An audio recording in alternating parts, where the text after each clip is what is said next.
بسم اللہ الرحمن الرحیم۔ السلام علیکم پیارے دوستوں، پیارے بھائیوں اور پیاری بہنوں۔ فلسطین کی سرزمین دینی اور تاریخی لحاظ سے بڑی اہمیت کی حامل ہے۔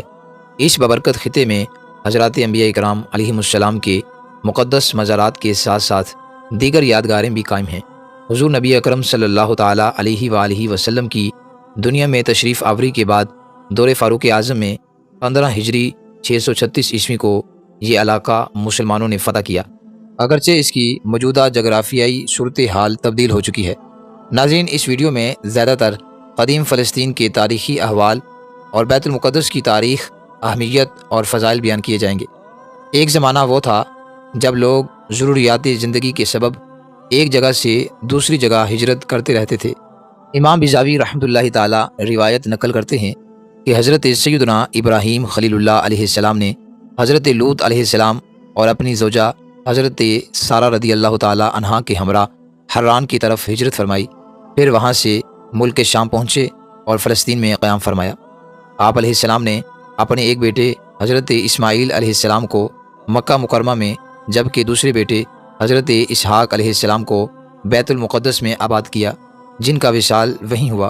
امام قرطبی رحمۃ اللہ تعالی لکھتے ہیں کہ حضرت سیدنا اسحاق علیہ السلام کا وصال ارض مقدس فلسطین میں ہوا، اور وہ اپنے والد گرامی حضرت ابراہیم خلیل اللہ علیہ السلام کے پاس دفن ہوئے۔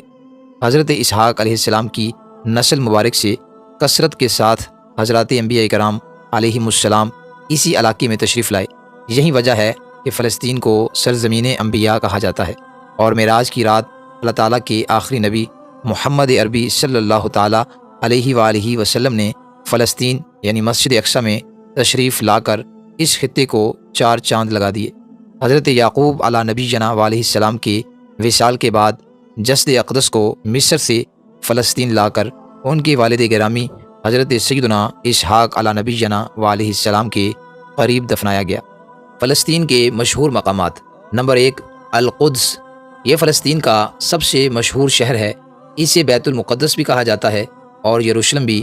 امام قزوینی رحمۃ اللہ تعالیٰ نے اس شہر کی بہت ساری خوبیاں بیان کی ہیں کہ یہ وہ مشہور شہر ہے جس کی بنیاد حضرات انبیاء کرام علیہم السلام نے رکھی۔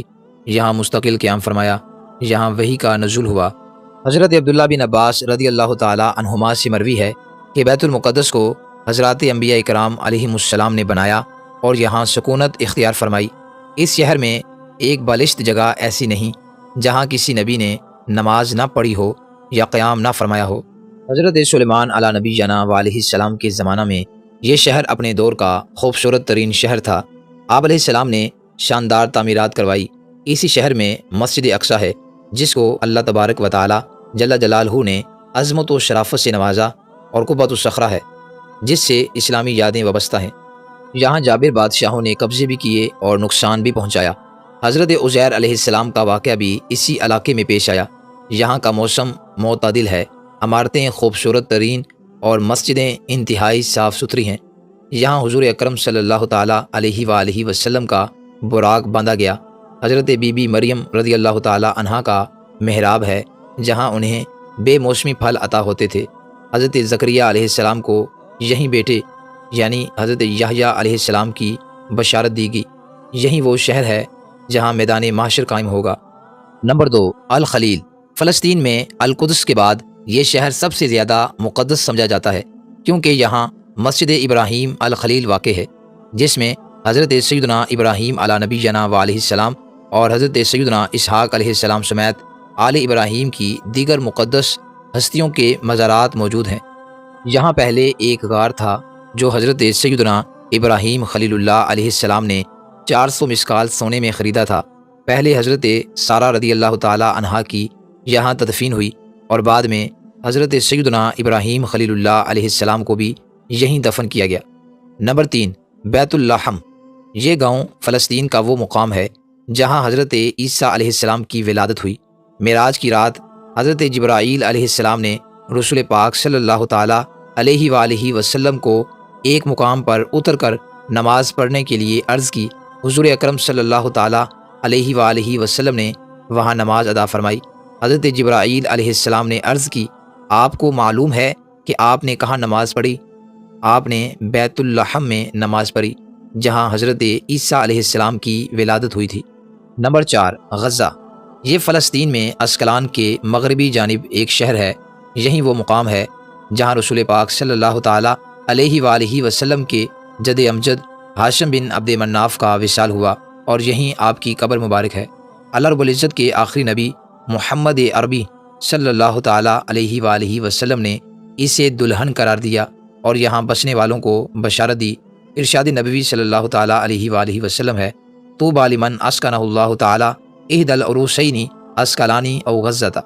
شادمانی ہے اسے جسے اللہ رب العزت دو دلہنوں اسکلان یا غزہ میں سے ایک میں بسائے۔ یہ شہر بھی دور فاروق اعظم میں حضرت امیر معاویہ رضی اللہ تعالیٰ عنہ نے فتح کیا تھا۔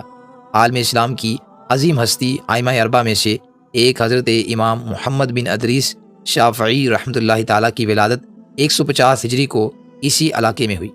اللہ تعالیٰ کے پیارے نبی حضرت سیدنا داؤد علیہ نبی جنا و علیہ الصلوۃ والسلام کی وصیت تھی کہ مسجد اقصیٰ کی تعمیر مکمل کی جائے۔ وہ جنگی اور سیاسی حالات کی بنا پر اسے پورا نہیں کر سکتے تھے۔ آپ علیہ الصلوۃ والسلام کے وصال کے بعد آپ کے فرزند حضرت سیدنا سلیمان علیہ نبی جنا و علیہ الصلوۃ والسلام نے ارادہ فرمایا کہ مسجد کے چاروں جانب ایک عظیم الشان شہر آباد کیا جائے اور مسجد کی تعمیر بھی عصر نو سے کی جائے۔ ان کی خواہش تھی کہ مسجد اور شہر کو قیمتی پتھروں سے بنوائیں۔ انہوں نے دور دراز علاقوں سے حسین اور بڑے بڑے پتھر منگوائے اور یہ خدمت انہوں نے جنات سے لی۔ چنانچہ جنات دور دور سے خوبصورت اور بڑے بڑے پتھر جمع کر کے لاتے تھے اور بیت المقدس کی تعمیر کا کام کرتے تھے۔ 20 ہاتھ لمبا، چوڑا اور اونچا چبوترا بنا کر اس پر تابوت سکینہ رکھا گیا تھا۔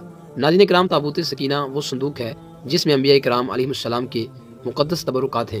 پوری عمارت 7.5 سال میں مکمل ہوئی۔ مسجد اقصیٰ کی تعمیر میں 30,000 مزدوروں نے کام کیا۔ برآمدے، دیواریں صنوبر کی لکڑی سے بنائی گئی۔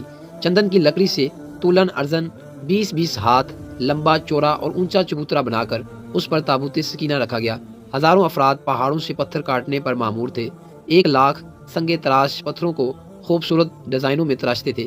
ہزاروں ہاتھی اور اونٹ پتھر ڈھونڈنے میں استعمال ہوئے۔ لال و یاقوت، زبرجد، فیروزہ اور دیگر قیمتی پتھر اور موتی سمندروں کی تہہ سے نکال کر لانے کے لیے بہت ساری جنات کی ڈیوٹی تھی۔ ناظرین اکرام، ابھی 1 سال کا کام باقی تھا کہ آپ علیہ السلام کے وصال کا وقت قریب آ گیا۔ آپ علیہ السلام نے غسل فرمایا، نئے کپڑے پہنے، خوشبو لگائی اور اسی طرح تشریف لائے۔ اصحاب پر تکیہ فرما کر کھڑے ہو گئے۔ ملک الموت حضرت اسرائیل علیہ الصلوۃ والسلام نے آپ کی روح قبض کر لی۔ آپ اسی طرح اصحاب پر ٹیک لگائے رہے۔ پہلے تو جنوں کو رات کی فرصت بھی مل جاتی تھی، اب دن رات برابر کام کرنا پڑتا تھا۔ آپ علیہ السلام ہر وقت کھڑے ہی رہتے تھے اور اجازت مانگنے کی کسی میں ہمت نہ تھی۔ بہرحال جنوں نے اس کام کو مکمل کیا۔ حضرت سیدنا سلیمان علیہ نبی جنا و علیہ الصلوۃ والسلام نے بیت المقدس کی مسجد کو سنگ رخام، سنگ مرمر، ہیروں، موتیوں اور یاقوت سے بنوایا اور بیت المقدس کے گنبد کے سرے پر کبریت احمر کا انتظام کیا جس کی روشنی کئی میلوں تک پہنچتی تھی۔ بیت المقدس کی خدمت کے لیے کثیر خادمین حاضر رہتے تھے۔ ایک وقت ایسا آیا کہ حضرت سیدنا زکریا علیہ نبی جنا و علیہ الصلوۃ والسلام کے مبارک زمانہ میں بیت المقدس کے خدام کی تعداد 4000 تھی۔ ان خدام کے 27 یا 70 سردار تھے جن کے امیر حضرت سیدنا زکریا علیہ نبی جنا و علیہ الصلوۃ والسلام تھے۔ حضرت سیدنا آدم علیہ الصلوۃ والسلام سے لے کر حضرت سیدنا موسیٰ علیہ الصلوۃ والسلام تک کعبہ بیت اللہ شریف ہی قبلہ رہا۔ پھر حضرت سیدنا موسیٰ علیہ الصلوۃ والسلام سے لے کر حضرت سیدنا عیسیٰ علیہ الصلوۃ والسلام تک بیت المقدس قبلہ رہا۔ ہجرت کے بعد مدینہ منورہ میں مسلمانوں نے 16 یا 17 مہینے تک بیت المقدس کی طرف رخ کر کے نمازیں پڑھیں۔ ہجرت سے 1 سال 5.5 مہینے بعد 15ویں رجب المرجب پیر کے دن مسجد بنی سلمہ میں نماز ظہر کے درمیان قبلہ کی تبدیلی ہوئی۔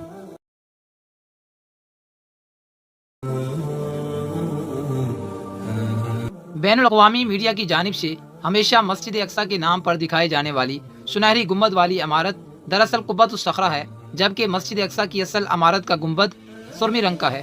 مسجد اقصیٰ کی اصل عمارت صحن کے جنوبی حصے میں واقع ہے اور اس کا گنبد سرمئی رنگ کا ہے، جبکہ قبۃ الصخرہ صحن کے درمیان میں ہے۔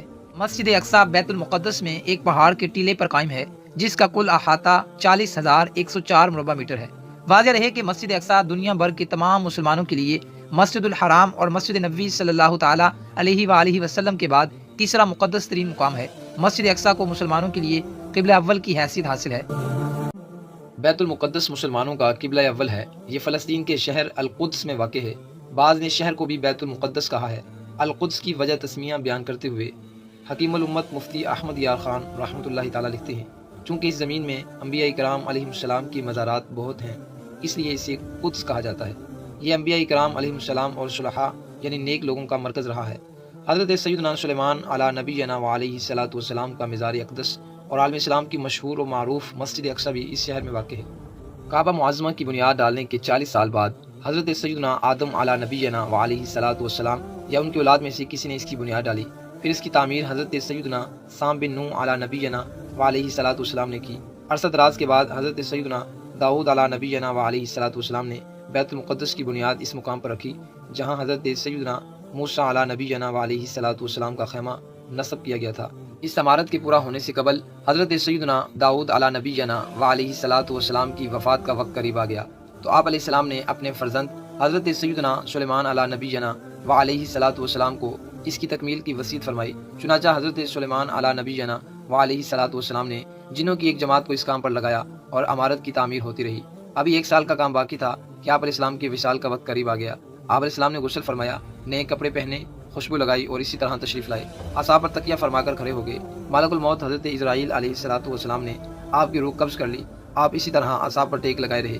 پہلے تو جنوں کو رات کی فرصت بھی مل جاتی تھی، اب دن رات برابر کام کرنا پڑتا تھا۔ آپ علیہ السلام ہر وقت کھڑے ہی رہتے تھے اور اجازت مانگنے کی کسی میں ہمت نہ تھی۔ بہرحال جنہوں نے اس کام کو مکمل کیا۔ حضرت سیدنا سلیمان علی نبینا و علیہ الصلوۃ والسلام نے بیت المقدس کی مسجد کو سنگ رخام، سنگ مرمر، ہیروں، موتیوں اور یاقوت سے بنوایا اور بیت المقدس کے گنبد کے سرے پر کبریت احمر کا انتظام کیا جس کی روشنی کئی میلوں تک پہنچتی تھی۔ بیت المقدس کی خدمت کے لیے کثیر خادمین حاضر رہتے تھے۔ ایک وقت ایسا آیا کہ حضرت سیدنا زکریا علی نبینا و علیہ الصلوۃ والسلام کے مبارک زمانہ میں بیت المقدس کے خدام کی تعداد 4000 تھی۔ ان خدام کے 27 یا 70 سردار تھے جن کے امیر حضرت سیدنا زکریا علی نبینا و علیہ الصلوۃ والسلام تھے۔ حضرت سیدنا آدم علیہ الصلوۃ والسلام سے لے کر حضرت سیدنا موسیٰ علیہ الصلوۃ والسلام تک کعبہ بیت اللہ شریف ہی قبلہ رہا۔ پھر حضرت سیدنا موسیٰ علیہ الصلوۃ والسلام سے لے کر حضرت سیدنا عیسیٰ علیہ الصلوۃ والسلام تک بیت المقدس قبلہ رہا۔ ہجرت کے بعد مدینہ منورہ میں مسلمانوں نے 16 یا 17 مہینے تک بیت المقدس کی طرف رخ کر کے نمازیں پڑھیں۔ ہجرت سے 1 سال 5.5 مہینے بعد 15ویں رجب المرجب پیر کے دن مسجد بنی سلمہ میں نماز ظہر کے درمیان قبلہ کی تبدیلی ہوئی۔